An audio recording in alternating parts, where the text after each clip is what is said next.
What is the drama going down on your niche little corner of the internet? All right, so I can do this in under 3 minutes, and for those of you just joining, this is going to involve meta, it's going to involve I told you so's, it's going to involve VR esports. Sit back. So back in 2017, in the early days of consumer VR, when Oculus still dominated the market, there was a company known as Ready at Dawn that created two games.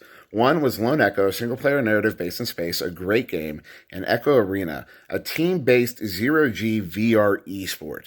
And this game was noticed pretty quickly. So from 2017 to 2019, Oculus paid ESL to run a handful of leagues for a few of their VR esport titles, including Echo Arena. And over this time, ESL held 3 live World Championship LAN events, the first 2 of which were won by a team named Eclipse.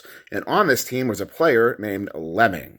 And Lemming had a particular interest in the locomotion in Echo Arena, that being hand-based movement in VR. Now, Lemming knew that this hand-based movement had a lot to do with the success in the level of immersion you got in Echo Arena. But over time, he grew frustrated with the fact that nobody else seemed to be picking up on this in the VR market. So at first, he just tried to open source the concept to put it out there for somebody to pick up.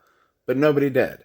So he turned around and created Gorilla Tag, which today is the most successful game on the VR platform. Now back to Echo Arena. Over that general time frame, Meta was coming in and buying up everything, including Oculus and eventually in 2020, Ready at Dawn, the company that made Echo Arena. And among the player-based community, this is a rather controversial event, but nobody really knew what this was ultimately going to mean. Fast forward to today, and Ready at Dawn has been eviscerated by layoffs, and Echo Arena is set to be sunset in August. But in steps Lemming.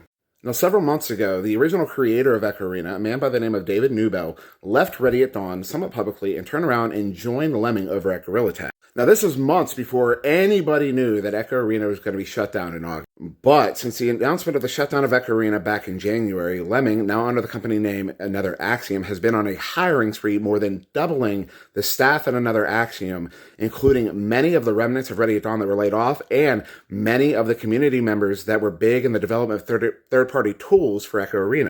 Basically, Lemming has put together a super group of devs to create the spiritual successor to Echo Arena. And the community is and will be involved in every step of this process the whole way through. There's a link to my link tree in my bio to their Discord server where they have a roadmap and they are actively engaging with the community in the development of this game. The question I have is, can Lemming go 2 for 2?